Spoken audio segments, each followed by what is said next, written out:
बिस्मिल्लाहिर्रहमानिर्रहीम। दोस्तों, बेशक अल्लाह तक पहुँचने का रास्ता ही सिर्फ इल्म है।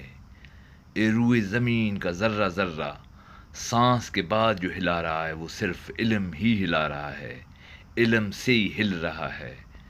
अल्लाह सबको इल्म के समझने और अहमियत रखने की तौफीक दे।